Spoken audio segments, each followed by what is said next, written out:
మీ పేరేంటమ్మా? దీప్తి. దీప్తి. ఏం చదువుకున్నారు మీరు? Interior designing. అంటే ఏంటి ఓన్ గా జాబ్ చేస్తున్నారా? బి డిజైన్ అని కోర్స్ తీసుకొని దాని తర్వాత ఇంటీరియర్ డిజైనింగ్ చేస్తున్నాను.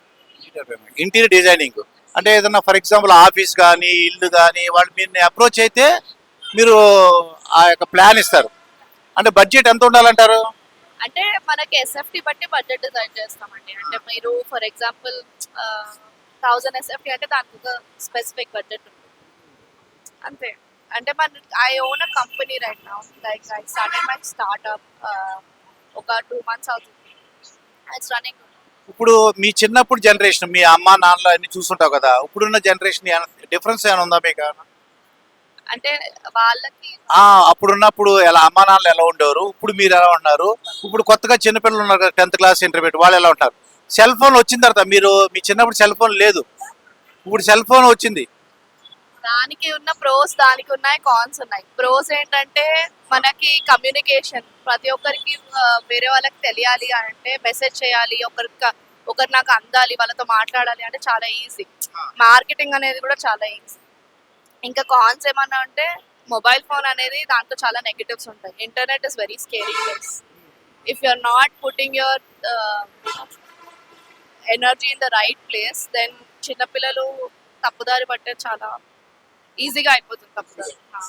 ఇప్పుడున్న గర్ల్స్ ఎలా ఉన్నారంటారు? అంటే మీ చిన్నప్పుడు ఏంటంటే మా చిన్నప్పుడు ఏంటంటే ఆడవాళ్ళు బయటకు వచ్చేవారు కాదు. ఇప్పుడు మీలా చూడు గర్ల్స్ నువ్వు ఉన్నావు, చూడు యాక్టివ్గా, నువ్వు సినిమా హీరోయిన్ లాగా ఉన్నావు నువ్వు. అంటే గర్ల్స్ దీంట్లో కూడా ప్రోస్ అండ్ కాన్స్ ఉన్నాయండి. ఇప్పుడు ఫర్ ఎగ్జాంపుల్ చాలా విలేజ్ లో ఉన్న ఆడవాళ్ళు ఉంటారు, వాళ్ళు బయటకు వచ్చి ఇప్పుడు పని చేసుకోవడానికి, పని నేర్చుకోవడానికి బయటకు వస్తున్నారు, నోరు ఎత్తుతున్నారు. ఎంతో మంది వాళ్ళని తాగి కొట్టి చేసి అవన్నీ చేస్తారు. అయినా కానీ వాళ్ళు నోరెత్తి బయటకు వచ్చి ఇక్కడ పని నేర్చుకొని ఇప్పుడు విలేజ్ లో ఉన్న వాళ్ళు హైదరాబాద్కి వచ్చి పని చేసుకుంటున్నారు కదా చాలా. అలాగే మాకు కూడా ఒక ఆపర్చునిటీ ఇది అంతే. జస్ట్ లైక్ మా ఫాదర్స్ ఎవరైతే ఉన్నారో వాళ్ళు కొంచెం మంచిగా అలా ఆడపిల్లలు ఇంట్లోనే ఉండాలి అని కాకుండా బయటికి వెళ్ళి నేర్చుకోవాలి అలా అలా అనుకుంటేనే కదా మా నాన్నగారు నేను ఇప్పుడు కంపెనీ పెట్టగలిగాను. డబ్బులు ఎక్కడి నుంచి వస్తున్నాయి, ఎవరు చేస్తున్నారు, ఆడపిల్ల చేస్తుందా మగోళ్ళు చేస్తున్నారా అని కాదు. డబ్బులు వస్తున్నాయా, తన కాళ్ళ మీద తను నిలబడిందా. రేపు పొద్దున్న ఆడవాళ్ళనే కాదు మగోళ్ళు కూడా తెలియదు కదా ఎలా ఉంటారు, ఏం చేస్తున్నారు అని చెప్పేసి. ఈ జనరేషన్ మారుతుంది అంటే ఆడపిల్లలు ఒక్కలే చెడ్డగా కాదు, మగోళ్ళు కూడా చెడ్డగా ఉన్నారు. ఆ దాంట్లో మంచోళ్ళు చెడ్డోళ్ళు ఉన్నారు. మనకు తెలియదు ఎలాంటి వాళ్ళు వస్తారు. మన కాళ్ళ మీద సొంతంగా నిలబడాల్సిన బాధ్యత మనది. మా అమ్మ నాన్నని మాకు ఇచ్చారు మంచిగా చదివిపించి చేయొచ్చు. అంటే ప్రతి ఒక్క టాపిక్ తీసుకుంటే దానికి ఒక ప్రో ఉంది, కాన్ ఉంది. మనం మనకి ఎలా నడుచుకోవాలి, ఎలా వెళ్ళాలి అని దాన్ని బట్టి మనం ముందుకెళ్ళాలి. ఇప్పుడు నీ వయసు ఎంత అనేది? 23. ఏ ఏజ్ లో మ్యారేజ్ చేసుకోవాలనుకుంటున్నావు? కరెక్ట్ పార్ట్నర్ దొరికితే ఒక 25, 26. అంటే కరెక్ట్ పార్ట్నర్ అంటే ఏంటి, ఎటువంటి కరెక్ట్ అంటే అర్థం ఏంటి, ఎలా ఎలా ఉండాలంటారు? ఏం లేదండి, బేసిక్ నీడ్స్. అంటే కష్టం వచ్చినప్పుడు వదిలి వెళ్ళకుండా ఉండడం, అదొకటే ఉంటే చాలు. మంచిగా అర్థం చేసుకుని కష్టం వచ్చినప్పుడు వదిలి వెళ్ళకూడదు అంతే. ఇప్పుడు లైఫ్ అంటే కష్టాలు వస్తాయి, సుఖాలు ఉంటాయి, అన్నీ ఉంటాయి. కష్టం వచ్చినప్పుడు భయపడి వదిలేసి వెళ్ళిపోదు. మనతోటి మనం అంటే నిజంగా ఇష్టం ఉండాలి, మనకు కూడా అవతల పర్సన్ అంటే నిజంగా ఇష్టం ఉండాలి. ఏదో అంటే ఫన్ కి కాకుండా ఐ వాంట్ రియల్ రిలేషన్. అంటే ఇంత అతనికి ఇంత ఇన్కమ్ ఉండాలి అలా ఏమైనా ఉందా? 1 lakh ఉండాలి, 2 lakhs ఉండాలి, అతను కార్ ఉండాలి, బిల్డింగ్ ఉండాలి అలాగేమన్నా? అంటే ఆబ్వియస్లీ ఇట్ షుడ్ నాట్. అంటే నేను ఏదైతే చేస్తున్నానో, ఇప్పుడు వర్క్ చేస్తున్నానో దానికి కొంచెం తగ్గట్టు ఉండాలి. అలాగే అనుకుంటున్నాం అండి. నేను ఫేర్గా ఉంటున్నాను. మనకి ఇలా కారు ఉండాలి, ఇలా ఇది ఉండాలి అని ఏం లేదు.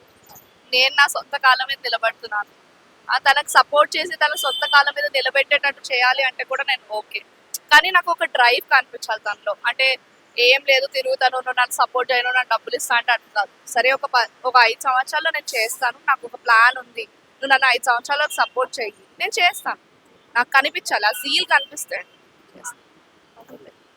మరి ఇప్పుడు జనరేషన్ ఆడపిల్లలు ఎలా ఉంది, యాక్టివ్గా ఉన్నారంటావా? లేకపోతే ఇదివరకు ఉన్న ఆడపిల్లలు వేరు, ఇప్పుడు ఆడపిల్లలు వేరు. ఇప్పుడు ఏంటంటే చాలా ఆపర్చునిటీస్ ఎక్కువ ఉన్నాయి, బాగా చదువుకుంటున్నారు, పెళ్లి చేసిన వాళ్ళు కూడా విడిపోతున్నారు ఎక్కువ మంది. అది అబ్జర్వ్ చేసావా లేదమ్మా? అవును, అబ్జర్వ్ చేశాను. అంటే ఇంతకుముందు ఏంటంటే ఏది ఉన్నా కానీ కొంచెం ఓర్చుకొని ఒద్దికగా ఉండేవాళ్ళు. ఒద్దికగా ఇప్పుడు ఉండట్లేదని కాదు. ఏంటంటే ఆడపిల్లలు చదువుకున్నారు కాబట్టి వాళ్ళకి తెలుసు what they can get out of the world. అంటే out of that house 4 walls. ఎందుకు భరించాలి అన్న ఒక మైండ్ సెట్. అదొక రకంగా చూసుకుంటే చాలా. ఒక రకంగా చూసుకుంటే గృహహింస ఇవన్నీ కూడా చాలా తగ్గాయి. ఎందుకంటే వాళ్ళు లైక్ వాయిస్ రేజ్ చేస్తారు. ఇంకొక రకంగా ఏంటంటే ఇప్పుడు ఆడపిల్లల్లో అందరూ మంచోళ్ళు ఉండరు. కొంతమంది మంచోళ్ళు ఉంటారు, చెడ్డోళ్ళు ఉంటారు. కొంత ఇట్లా పాజిటివ్ గా వర్క్ అవుతుంటే కొంత నెగిటివ్ గా కూడా వర్క్ చేస్తాయి. ఎన్నో కేసెస్ ఉన్నాయి నేను చూసాను. అవి లైక్ ఆడపిల్లలు అది ఒక అడ్వాంటేజ్ గా తీసుకొని మగవాళ్ళని ట్రాప్ చేయడం అట్లాంటివి చాలా ఉన్నాయి. చాలా చూస్తాం. ఒక్కదాని మనం స్టేట్మెంట్ ఇచ్చేసి ఇదే అవుతుంది ఇదే అవ్వట్లేదు అని చెప్పడానికి లేదు. ఇప్పుడు నేను చూడగానే అందంగా ఉన్నామా కొద్దిగా కొద్దిగా హీరోయిన్ లాగానే ఉన్నావు నాకు తెలిసినంత వరకు. ఎప్పుడైనా ఎవరైనా వచ్చి నిన్ను ప్రేమించాను నువ్వంటే నాకు ఇష్టం అని ఉన్నవాళ్ళ ఎప్పుడైనా ఉన్నారా? మీరు నా కంపెనీ కోసం అడుగుతా అన్నారు కదా పోనీ మీ కంపెనీ గురించి చెప్పి. ఏం చెప్పాలి మీ కంపెనీ పేరు ఏంటి? Interiors by Deepti. Interiors by Deepti. ఏంటి ఏ నెంబర్ నెంబర్ ఏమైనా ఉందా వాళ్ళకి మీరు కాంటాక్ట్ అవ్వాలంటే? ఉందండి. అంటే ఇట్లా పబ్లిక్ లో నంబర్. అయితే ఓకే. అయితే ఎవరన్నా ఎప్పుడైనా నువ్వు చూడడానికి అందంగా ఉన్నావు నిజంగా నీ ఇంటీరియర్ డిజైన్ బ్రహ్మాండంగా చేస్తావు తెలిసిపోతుంది. నీ ఫేస్ లోనే తెలిసిపోతుంది. నిజంగా నీ ఫేస్ లో ఉంది. ఈ అమ్మాయికి ఇస్తే ఈ దీప్తి కదా పేరు, దీప్తికి ఇస్తే ఇంటీరియర్ డిజైన్ చాలా బాగా చేస్తాను. ఎప్పుడన్నా ఎవరన్నా నీకు అంటే నిన్ను ప్రేమించాము నువ్వంటే నాకు ఇష్టం నువ్వు చాలా బాగున్నా ప్రపోజల్స్ ఎప్పుడైనా పెట్టారు ఎవరన్నా? నా పర్సనల్ విషయాలు ఎందుకండి మనం ఎలా తప్పించుకున్నావు? అదే ఎలా తప్పించుకున్నావు? ఎలా తప్పించుకున్నాము అంటే మనకు అనిపించాలి కదా ఓకే ఇతనిలో క్యాపబిలిటీ ఉంది అని చెప్పి. లేదు అంతే. ఎందుకంటే నీలాంటి చిన్నపిల్లలు ఆడపిల్లలు ఉన్నారనుకో ఎలా తప్పించుకోవాలని నువ్వు చెప్తావని అంతకంటే ఏం లేదు. వాళ్ళ దగ్గరకు వచ్చి చిన్నపిల్లలు ఇంటర్మీడియట్ డిగ్రీ చదివే వాళ్ళ దగ్గరకు వచ్చి నేను ఐ లవ్ యూ అని చెప్పేసి అమ్మా నాన్న వదిలేసి వెళ్ళిపోతున్నారు. అటువంటి వాళ్ళకి నువ్వు ఎలాగా వాళ్ళకి ఏమన్నా చెప్తావు సందేశం అని? ఆ, అంటే ఈ టీనేజ్ ఏదైతే ఉందో 15 ఇయర్స్ నుంచి 21 ఇయర్స్ ఉందో అది కొంచెం జాగ్రత్తగా ఉండాల్సిన ఏజ్. మొన్న రీసెంట్ గా కూడా నేను ఒక కేసు చూసాను. ఏదంటే 19-year-old అమ్మాయి అది అవ్వలేదు అని చెప్పేసి షీ టుక్ హర్ లైఫ్. అట్లాంటివి మనము ఆ ఏజ్ లో ఏంటంటే అంత పెయిన్ అది భరించే కెపాసిటీ ఉంటుంది. అట్లాంటి టైంలో కొంచెం జాగ్రత్తగా ఉండాలి. ఇంకా అమ్మ నాన్నలకే చెప్పాలి జాగ్రత్తగా ఉండాలి. ఎందుకంటే పిల్లలకి తెలియదు వాళ్ళకి ఏం చేస్తున్నారు. దాంతకన్నా వీళ్ళకి చెప్పాలి అంటే so internet again that's the thing I'm saying. Internet is very scary. Also internet is very useful. మీకు కరెక్ట్ గా కావాలి నేను లైఫ్ లో ఎదగాలి అన్న జీల్ ఉంటే ఎక్కడ ఆ ఎనర్జీ పెట్టాలి, ఏ వీడియోస్ చూడాలి, పాడ్కాస్ట్ మోటివేషన్ వీడియోస్ ఏవైతే చూడాలి దాంతో చాలా ఎఫెక్ట్ అవుతుందండి. 1-2 కాదు చాలా బోల్డ్ అని వీడియోస్ వస్తాయి. అవన్నీ చూసుకుంటూ మోటివేషన్ తీసుకుని అంటే it all depends on me life. ఒక 10 సంవత్సరాల తర్వాత మీరు ఎట్లా బతకాలనుకుంటున్నారు. ఒకవేళ సరే ఈ డెసిజన్ తీసుకుంటే ఓకే బాగానే ఉంటుంది అని అనుకుంటే తీసుకోవాలి. లేదు లైక్ ఈ డెసిజన్ తీసుకుంటే మనకి 10 years తర్వాత కూడా మనకి చాలా పనికి వస్తుంది అని అనుకుంటే దెన్ గో హెడ్. మరి క్రికెట్ గురించి ఐడియా ఉందా? క్రికెట్ ఏమన్నా? Zero cricket knowledge. క్రికెట్ చూసే వాళ్ళని చూస్తుంటే నీకు ఏమనిపిస్తుంది? వాళ్ళందరూ ఐపీఎల్ గురించి అవి గురించి మాట్లాడుతుంటారు కదా, అప్పుడు నీకు ఏమనిపిస్తుంది?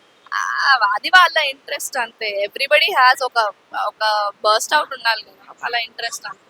మనం జనరల్ గా నీకు చాలా మంది ఏంటి క్రికెట్ చూస్తారు, సినిమాలు చూస్తారు. నీకు ఎంటర్టైన్మెంట్ ఏం చూస్తుంటావు జనరల్ గా? నేనా యూట్యూబ్ లో ఏం చూస్తుంటావు? నాకు చిన్నప్పటి నుంచి ఫేవరెట్ యూట్యూబర్స్ ఉన్నారు. వాళ్ళవి వీడియోస్ చూస్తుంటాను. ఎవరు చెప్తావు సార్ పేర్లు?